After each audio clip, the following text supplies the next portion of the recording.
Right, sorry about that. I was a bit confused and dazzled by my own color coding, which actually is more confusing than it is helpful.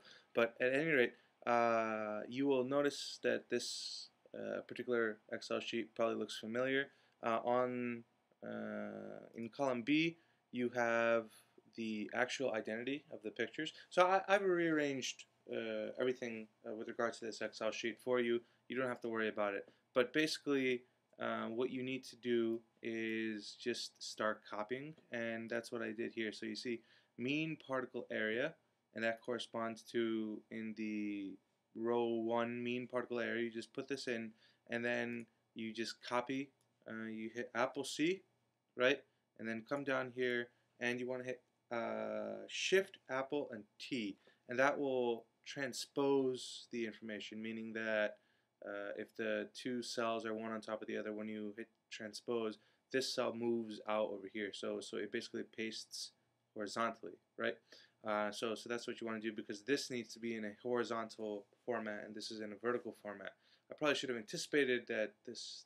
Anyway, that was my mistake. But you can quickly rectify it by just hitting Shift Apple T. Okay, and then it asks you, the Prism program asks you what the n value is. N means what is the sample size. So you can just count 1, 2, 3, 4. This is 4. And then by the way, I should mention that in columns A, B, C, and D, these are the different experimental subjects. So I will include for you this autism overview. I'll include for you this secondary Excel sheet, and on this sheet you will be able to see like the grand scheme of what we're doing. So for example, we're going to be making a 2-year-old comparison between control and autism, and if you scroll down to the temporal cortex cell, you'll see that we don't have pictures for the 2-year-old comparison. We have pictures of other brain regions, but not the brain region that we're looking at right now, which is temporal cortex. Here, though, under 8-year-old comparison, we have 5 pictures at magnification of 25x.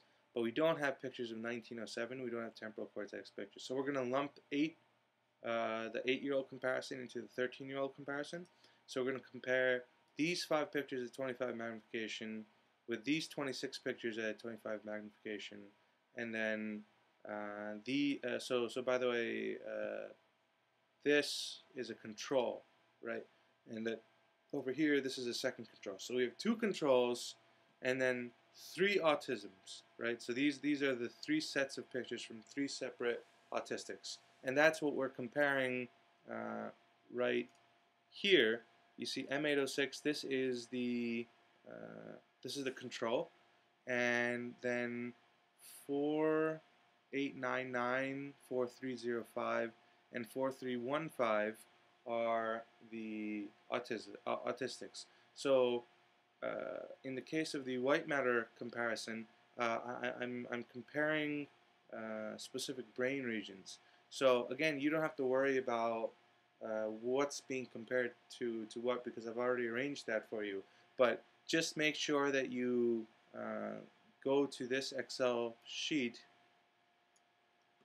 and correctly copy this information down here. So for example, the M806, M, sorry, 13, what happened to M806?